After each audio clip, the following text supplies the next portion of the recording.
ድህነቴን ሳላሸንፍ አላገባም ብዬ ለአመታት ራሴን ቀጣው። ዘፈኖችም የሰው ፍቅር እንጂ አንዲትም ሳንቲም አላመጡልኝም። ሴቶች ቤቴ መጥተው ያዩና ይሸሹኛል። ድምፃዊ ወንድሙ ጅራ እንደተናገረው ይህ የዘጠናዎቹ ወርቃማ ትውልድ ፈርጥ የሆነው በሚገርሙ ዘፈኖቹ ትልቅ አሻራን ያስቀመጠው የብዙዎች የዘጠናዎቹ ትዝታ የሆነው ድምፃዊ ወንድሙ ጅራ ከዚህ ቀደም ያልተደመጡና አስገራሚ ታሪኮችን እናወጋችኋለን። ከሰሞኑ በተለያዩ ሶሻል ሚዲያዎች እየተዘዋወረ የሚገኘው ይህ ቪዲዮ በርካቶችን ያስለቀሰ ጉዳይ ሆኗል። ይቺ በአረብ ሀገር የምትኖር እህታችን ህፃናቱ ያደጉት በሷ እጅ በመሆኑ እንደ እናት ስለሚያዩት የመለያየቱ ህመም መቋቋም ከብዷቸው ለያዥ ለገናዥ አስቸግረው አልቅሰው ብዙዎችን ስላስለቀሱት ህፃናት የመልካምነትን ዋጋ የተመለከትንበትን ይህን ጉዳይ እናደርሳችኋለን።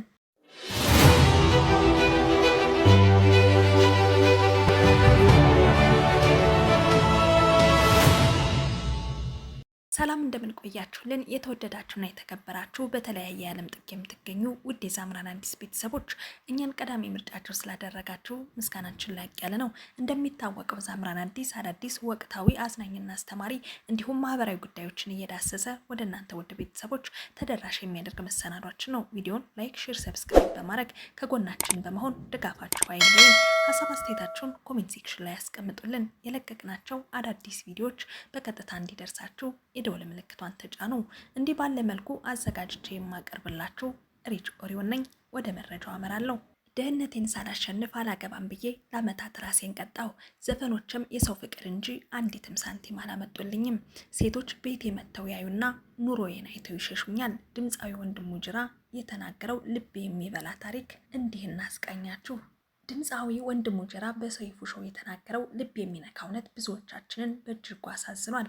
ዘፈኖቼ የሰው ፍቅር እንጂ ገንዘብ አላመጡልኝም፣ እንዲያውም ያለኝንም ሁሉ ወስደውብኛል ሲል ስንት ዘመን የማይሽራቸውን ስራዎች አበርክቶ ያለምንም ሮያሊቲ የአእምሮ ንብረት ክፍያ በኪሳራ መቅረቱን በግልጽ ተናግሯል። የጥበብ ሰው በሀገራችን ያለበትን ከባድ ፈተናና ብዝበዛ ከዚህ በላይ የሚያሳይ ምስክር የለም። ስለ ትዳር ህይወቱ የተጠየቀውንም ጥያቄ የሰጠው ምላሽ ደግሞ የብዙዎቻችንን እውነታ ልብ የሚነካ ነው። ድህነትን ሳላሸንፍ አላገባም የሚል ጥብቅ መርህ ነበር ማለቱ ኑሮን ለማሸነፍ ሲል የራሱን ደስታና የትዳር ህይወት እንዴት ወደ ኋላ እንደገፋው ያሳያል። ምንም እንኳን ድህነትን ለማሸነፍ ያሰበው ጊዜ ከጠበቀው በላይ ቢረዝምበትም ዛሬ ላይ ግን የራሱን ትንሽዬ ዓለም ፈጥሮ በእግሩ መቆም መቻሉ የቱንም ያክል ቢዘገይ ጠንክሮ መስራት ፍሬ እንዳለው ያስተምረናል።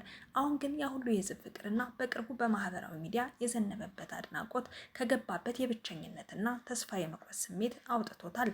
በመጨረሻም በራሱ ስም ኦፊሻል የዩቲዩብ ቻናል ከፍቶ የድሮ ስራዎችን የባለቤትነት መብት ለማስመለስና አዳዲስ ስራዎችንም ለእኛ ሊያደርስ ዝግጅቱን አጠናቋል። እኛም እንደ እውነተኛ የጥበብ አድናቂ ይህንን ትሁት ቅንና ተወዳጅ ድምፃዊ ከጎኑ በመሆን በማበረታታት ለዓመታት የተነጠቀውን የልፋቱን ዋጋ ልንከፍለው ይገባል ስል ላሳስብ እወዳለሁ። በቲክቶክ ከፍተኛ ፍቅር ያተረፈው ተወዳጁ ድምፃዊ ወንድሙ ጅራ የሶሻል ሚዲያ ትኩረት የጀመረው 900 ተከታዮች በነበሩበት የቲክቶክ አካውንቱ በስህተት ቪዲዮ በመልቀቁ እንደሆነ ገልጾ አሁን ግን ወንድሙ ጅራ ኦፊሻል የተሰኘ የዩቲዩብ ቻናል ከፍቶ ወደ አድናቂዎቹም በአዲስ መልክ መምጣቱ ተናግሯል። እስካሁን ላለማግባቱ በምክንያትነት ያቀረበው ከድህነት ጋር የነበረው ቂም ሲሆን ድህነቱን ሳያሸንፍ ላለማግባት በወሰነው መርህ ምክንያት እድሜው ሊገፋም እንደቻለ አውግቷል። አሁን ግን የራሱን ቤት ሰርቶ ሁኔታዎች ስለተስተካከሉለት ለትዳር ዝግጁ መሆኑንም ገልጿል።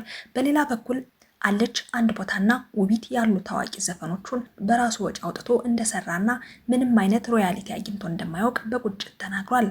በተጨማሪም ወደ አሜሪካ ለመሄድ ኤምባሲ ገብቶ ቪዛ ሲከለከል ሀገር መተው ስለማይወድ በጣም ተደስቶ በመውጣቱ የፓርኪንግ ጠባቂዎች ቪዛ ያገኘ መስሏቸው አብረው ተደስተው እንደነበር አስቂኙን አጋጣሚም እንዲህ አጫውቷል። የሰው ልጅ ከልቡ ከሰራ ጊዜው ቢዘገይም የህዝብ ፍቅርና ክብር ማግኘቱ ፈጽሞ አይቀርም። ውድ ቤተሰቦች እናንተ ከወንድሙ ጅራ ዘፈኖች ውስጥ ሁሌም ደጋግማችሁ የምትሰሙትና ትዝታን የሚያጭርባችሁ የትኛው ሙዚቃ ይሆን? እስኪ ኮሜንት ላይ አጋሩን። ወደ ሌላኛው መረጃችን እናመራለን። ከሰሞኑ በተለያዩ ሶሻል ሚዲያዎች እየተዘዋወረ የሚገኘው ይሄ ቪዲዮ በርካቶችን ያስለቀሰ ጉዳይ ሆኗል። ይቺ በአረብ ሀገር የምትኖር እህታችን ህፃናቱ ያደጉት በሷ እጅ በመሆኑ እንደ እናት ስለሚያዩት የመለያየቱ ህመም መቋቋም ከብዷቸው ሊያሽለገናሽ እንዲያስቸግረው አልቅሰው ብዙዎችን ያስለቀሱት ህፃናት የመልካምነትን ዋጋ የተከፈለበትን ይህን ጉዳይ እንዲህ እናድርሳችሁ። እነዚህ ህፃናት በአረብ ሀገር ተሰዳ ረጅም ዓመት አብራቸው የነበረች ኢትዮጵያዊ ሰራተኛ ኮንትራቷን ጨርሳ ወደ ሀገሯ ስትመለስ ሲያለቅሱ የሚያሳይ ቪዲዮ ነው። የሚያለቅሱት ህፃናቱ ብቻ ሳይሆኑ ወላጆችም ጭምር ናቸው። ህፃናቱ ያደጉት በእሷ እጅ በመሆኑ እንደ ሁለተኛ እናታቸው አድርገው ስለሚያዩት የመለያየቱን ህመም በከፍተኛ አቅም ሲያለቅሱ ይታያል። ወላጆችም አብረው ማልቀሳቸው እህታችን በቤታቸው ውስጥ የነበራትን መልካም ስነ ምግባር፣ ታማኝነትና የታየችበትን የፍቅር ልክ ግልጽ ያደርጋል። በአረብ ሀገር ተሰደው የሚኖሩ ኢትዮጵያውያን የማህበራዊ ህይወት ባህልና እሴት መሰረቱ በፍቅር በሩህሩህነትና ልጅን እንደ ራስ አይቶ በማሳደግ ላይ የተገነባ ነው። ይህ አይነቱ ባህሪ በስራ አጋጣሚ ባህር ማዶ በሚሄዱ እህቶቻችን ዘንድ በጉልህ ይታያል። ሰራተኞች ልጅን የቤት ሰራተኛ ሆኖ በስራ መመሪያ ብቻ ከመንከባከብ ይልቅ በውስጣቸው ባለው እናታዊ ፍቅር ሞልተው ነው የሚያሳድጉት።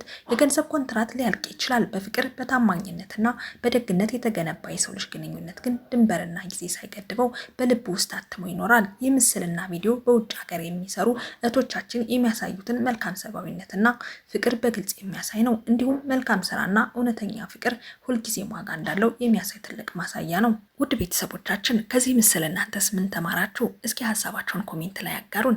ለዛሬ የነበረን መረጃ ይህንን ይመስል ነበር። አብራችሁን እስከ ፍጻሜው ድረስ ስለዘለቃችሁ ምስጋና የላቅ ያለ ነው። ውድ ቤተሰቦቻችን ቻናላችን አዲስ በመሆኑ የእናንተን ድጋፍ እንፈልጋለን። ቪዲዮን ላይክ በማድረግ ጀምሩ።